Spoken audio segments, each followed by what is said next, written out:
What's up, ladies and gentlemen? It is Alex Leba back here again for a brand new interview video. Today I'm joined with the legend, the king of the cons, one of the things with two heads, the Halloween guy, Mr. Sean Clark. What's going on, brother? How you doing? Good. How about yourself? Oh, busy, working the convention. It's a busy weekend, but, always have a little time for my friends here. Thank you, man. I appreciate you. So you said that this Horror Hound in Cincinnati is your favorite convention ever, right? Yeah. So it's like, well, why is it that this one's your absolute favorite? I love the layout of this building. It's got a lot of character, I think. I mean, as far as the venue, there's all these different rooms, and the Horror Hound guys, they're my friends. And I mean, I've been friends with those guys before they were doing a convention. I get to come back twice a year and visit my friends and hang out, and it's just, I don't know, this is the one I always look forward to the most. What are a few movie props that you'd you always wanted, but you could never obtain? I don't think about it that much, because unless I know that somebody has it and it's out there and I know that it's available, I don't really think about it too much, because so much stuff has been destroyed or deteriorated. Like the original Halloween mask? Yeah, I mean, there's so much stuff that we don't even know if it still exists or not, But one thing that I do know that exists, and I know the guy who has it, is the Clownzilla head from Killer Clowns from Outer Space. I wanted that head so bad.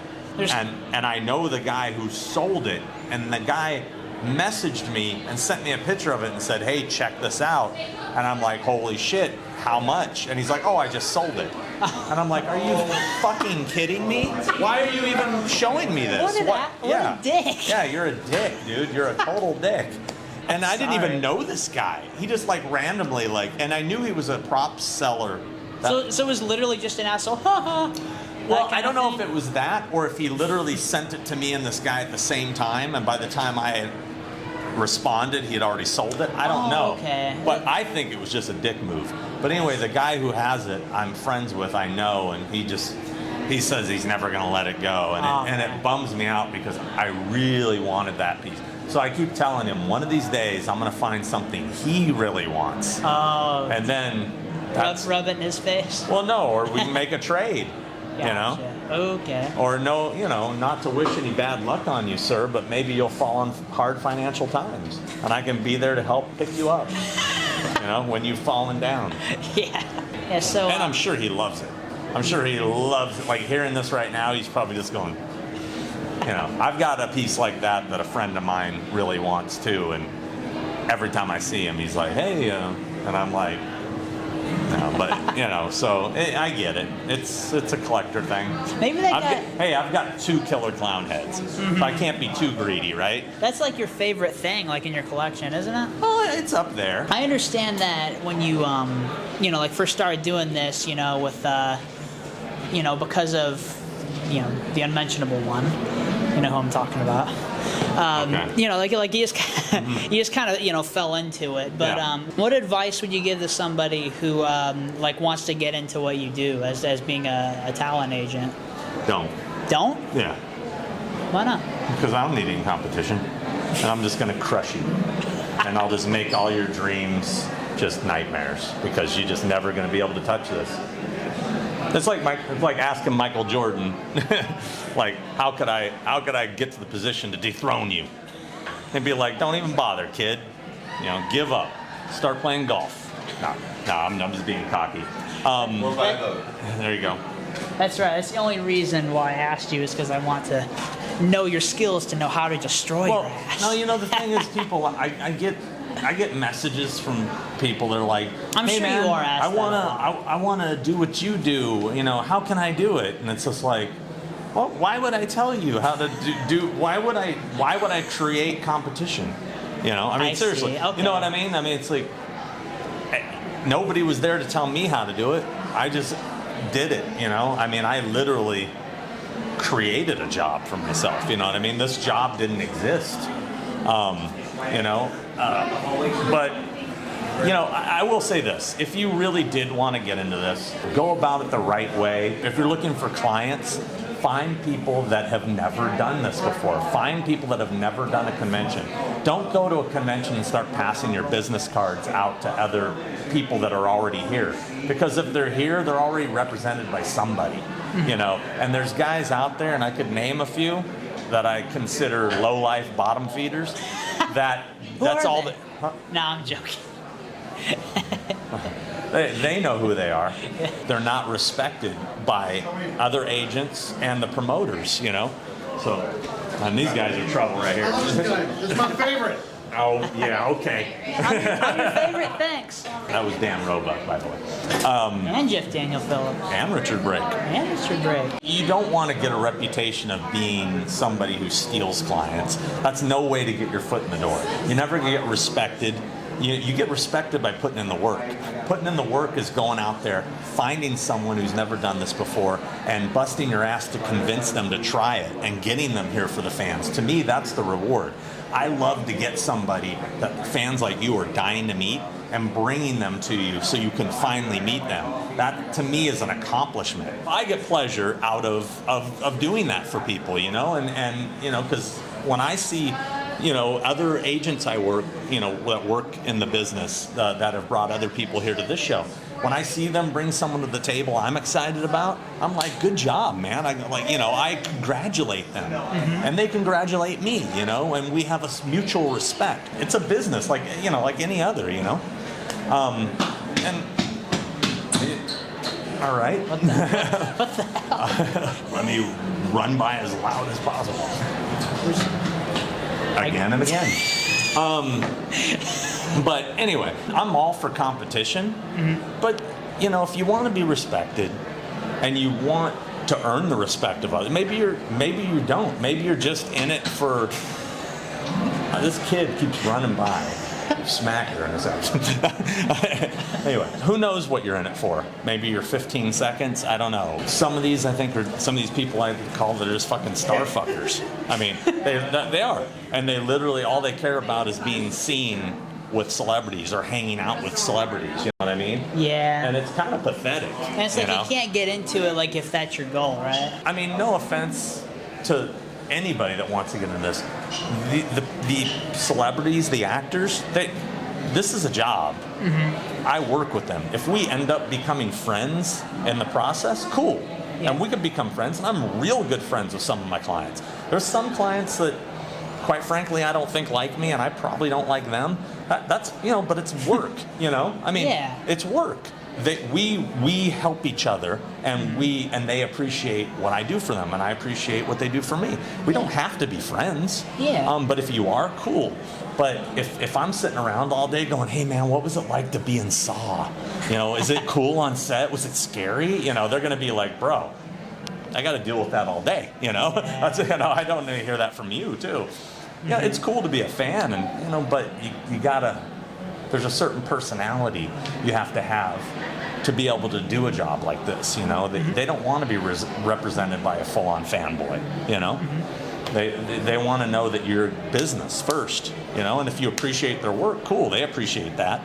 You know, but if you show up and you've got a tattoo of them, you know, they're going to be like, that's kind of weird. You know, you know, like turn them off. Yeah. So I've never shown Nev Campbell my back piece of her. Really? No, I'm kidding. Nev, I swear to God, I know. Anyway. But, you know, stuff like that. So I know maybe I'm being a little harsh. I was kind of trying to have fun with it. I know my humor sometimes comes off like, dude, that guy's a dick.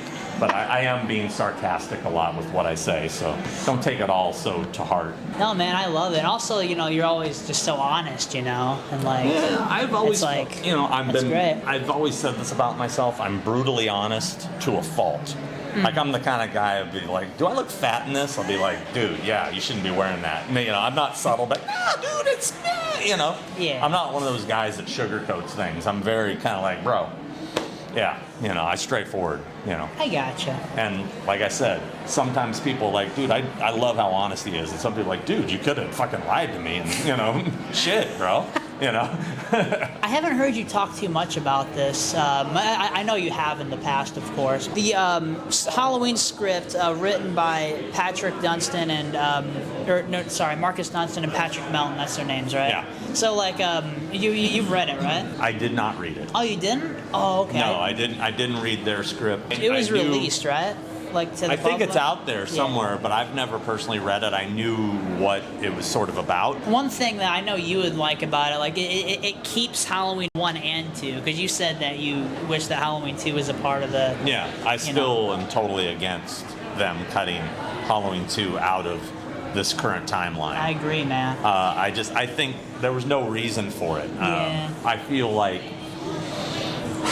the way they built up the Michael Myers character to be, especially in Halloween Kills, as this thing that has haunted this town forever.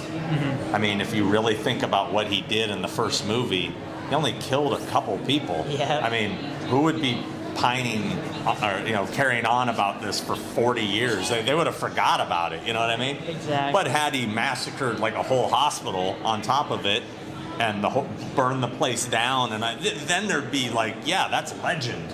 You know, Exactly. I think they made a huge mistake. And the sad part is I think they only did it to try to get rid of the brother-sister angle, which honestly you could have never even brought it up and it wouldn't have mattered. Yeah, you know what I mean? exactly. It wouldn't have mattered. So Exactly. that's my opinion. I think that was a misstep. Sorry, that was a misstep, guys.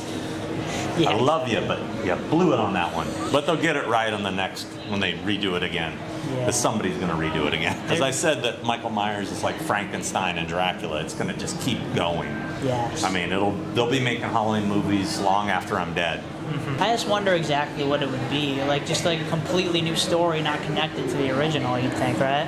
What you mean, like what for a reboot? Another Yeah. reboot? Oh, who knows? I don't know. How many times can you rehash the same storyline? I would think an origin story of some sort. They'll figure out a way to make money on it. That's all that matters. And there's another agent right there. This is a good guy right here, Don Mancini. Oh, thank you. Yeah. Thank you. Oh, this guy. What's this for? The YouTube. It's just his YouTube channel. Yeah, he was nice, asking me nice. about being an agent and things like that. And this is a guy that worked hard and got himself in the right place. Talking about doing it the right way. Oh, yeah. And not because he asked me about like how to go about it, and I said, don't go out stealing people's clients. Go out, do the work, find people on your own, earn our respect Yes. by doing so, Yeah. and then guess what? You'll be entered in the circle. And actually be a fan. And The people you represent, that helps too. that helps too, but don't be a fanboy. No. Yeah. Be knowledgeable of their work. Yeah. I yeah. see, yeah. Yeah. Anyway. Would you have any advice for people who want to I be a didn't mean to talent pull you in agent? on this. Any advice? What he said. Oh, he said. My advice was don't do it. Yeah. I said because we don't want any more competition. Yeah. And our Plus- goal in life is to just crush you. Plus, it's hard to get out of. It's like the mob.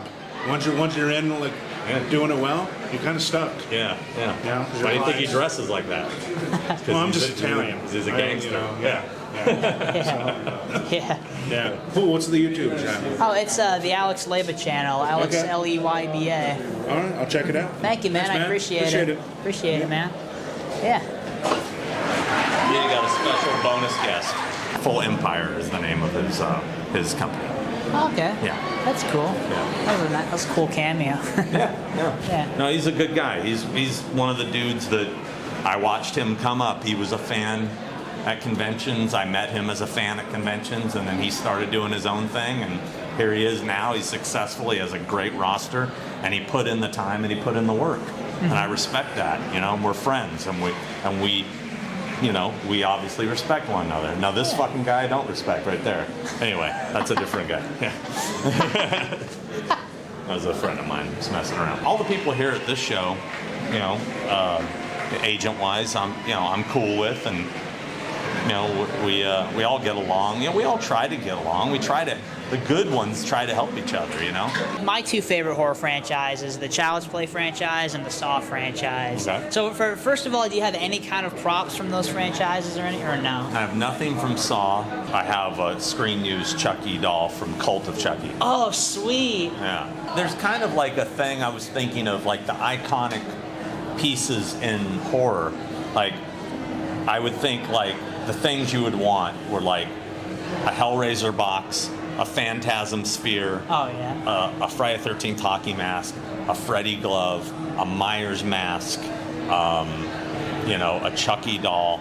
Those are like the things from those franchises, the iconic things. I have every one of those except for a screen-used hockey mask and a screen-used Freddy glove. I have all the rest.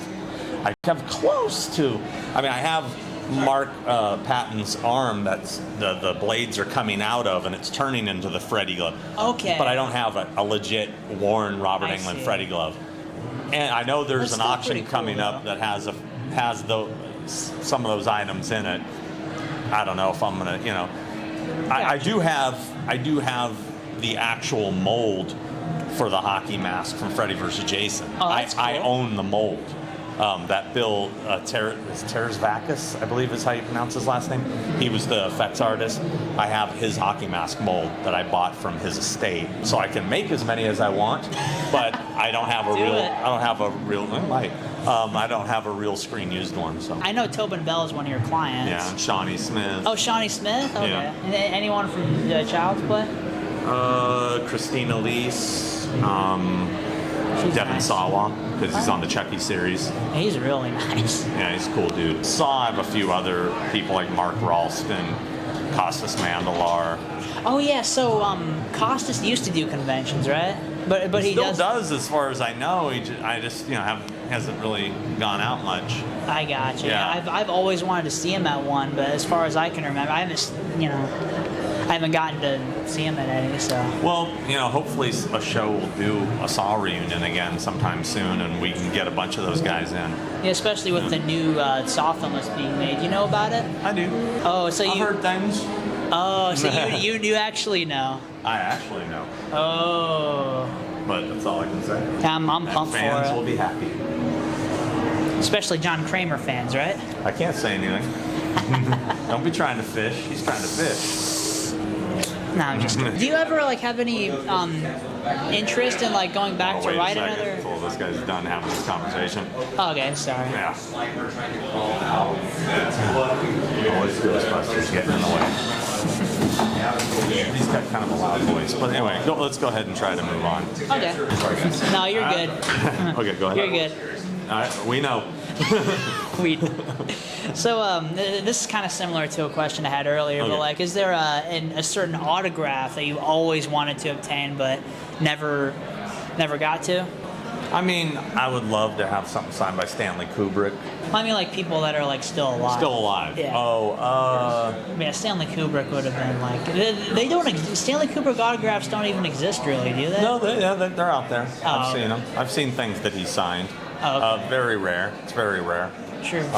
Sure, crazy expensive. Yeah, probably. Matt Dillon.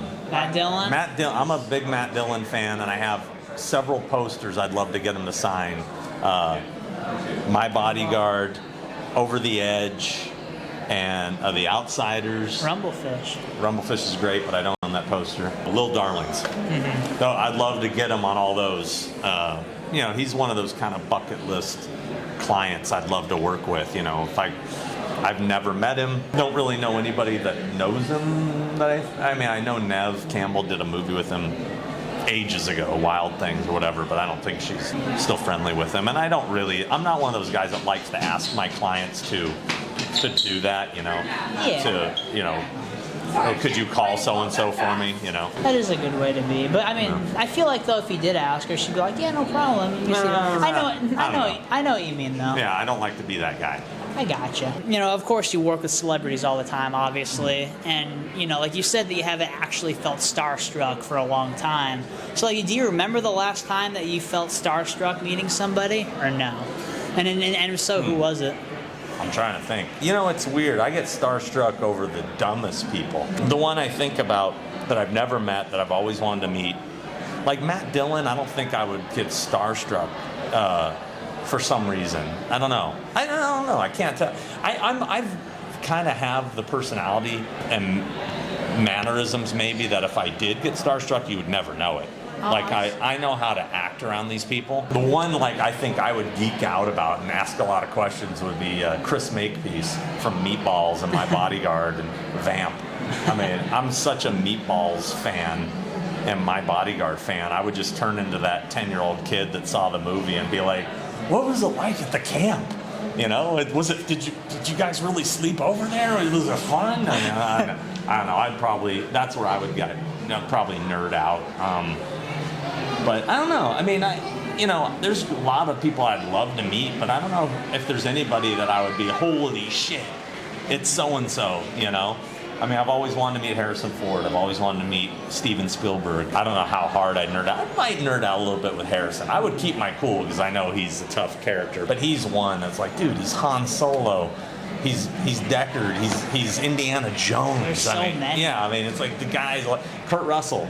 I mean, he's another one that he just seems so laid back that I think I would be totally chill around him, but I've never met him. It'd be great if he was here for the Thing reunion. Yeah. I know, obviously, you have a huge, Blu-ray and DVD collection. My viewers are really into physical media, and, about keeping it alive and collecting Blu-rays and stuff.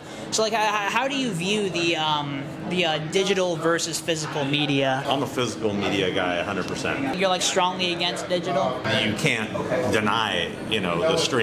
There's just so much that's only streaming. It's nice to have both, but I want to be able to own something. I want to be able to physically own it. Yeah, I don't know. I'm not somebody who gets all crazy with like conspiracy theories or this and that, but I want to be able to know that nobody can take that from me. With streaming, somebody could just decide to take it off and delete it, and then you can't have it no more. I want to know that it's mine. Because we're living in a world now where censorship is getting out of control. A lot of PC nonsense, and I'm all for inclusion, racial and, whatever your sexual, preferences are. I'm all good with that. But the thing with me is that I don't want them to be able to edit and change, what I love. If they start cutting scenes out of shit, I mean, that's not cool. It's always good when they like give you the option, like to add, like for example, the new Monsters movies being released on Blu-ray and Netflix on the same day. You know, it's like for a while they didn't do that. Like if it's just on Netflix and there is no Blu-ray, Yeah. But I'm glad they're starting to do that now. It bums me out though when there's great movies or even shows that are only available on streaming platforms and you can't buy a physical copy of, Yeah, it sucks. I mean, that's kind of a bummer. You used to do like a lot of bonus features for Scream Factory, and why is it that you don't do that anymore, really? That's a question for them. I know that I turned down a lot of stuff that they offered me because I'm busy doing this stuff. And quite frankly, I probably don't have the time to even do it anymore. I'm very content doing the stuff on my YouTube channel now because I don't have any pressure, time, people on me about it. To be honest with you, I only did it for fun. Yeah. All the stuff I did for Scream Factory was for fun. I barely made a dime. If I was lucky, I broke even on, with the budgets they gave me and the things I did. I was doing it because I loved it and it was fun.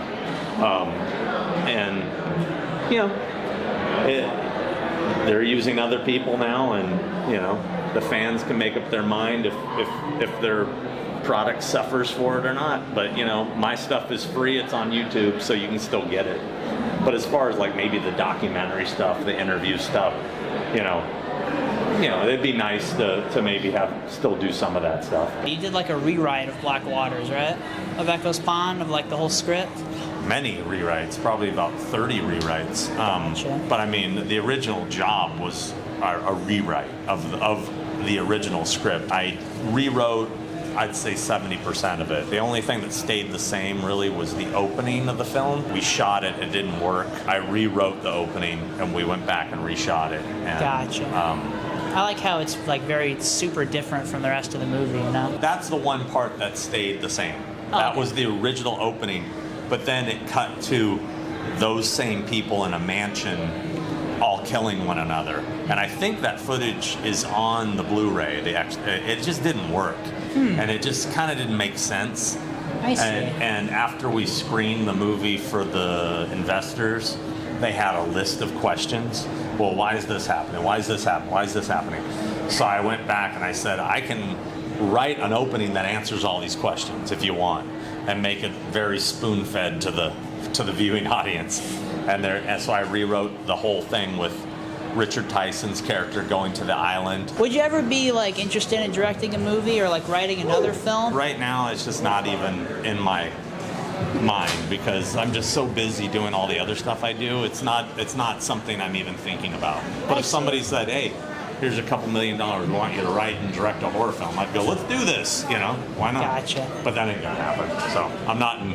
No, we're not You never in know. that. You never know. I don't think it'll happen.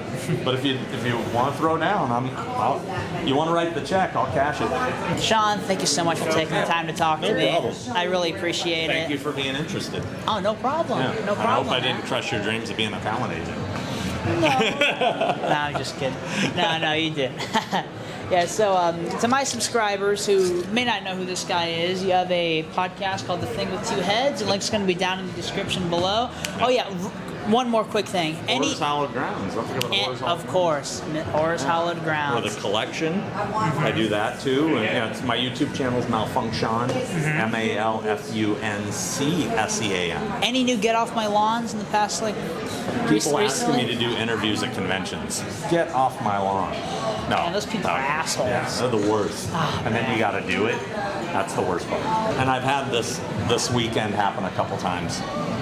Fans that come up to you and talk to you, and I love talking to everybody. Trust me. I'm grateful anybody gives a shit about me. I am. But when a fan comes up and just doesn't know how to end the conversation, and it's been going on so long it's getting uncomfortable, and it's kind of like they're like, what do you think of, it's like they're trying to think of questions. It's like, bro, if you're sitting there trying to think of shit to keep the conversation going, it's probably time to end it. You know what I'm saying? So, Yeah. but so I've had a couple uncomfortable conversations this weekend where I was just like, check this out. So anyway, I got you. yeah, I got this isn't one of them. So don't think I'm not trying to. Anyway. I know, sorry. Alrighty, so yeah. Anyway, guys, thank you so much for watching, and we'll see you next time. Appreciate you, Sean. Boom. Right on, man. Hell yeah. I gotta pretend to work again.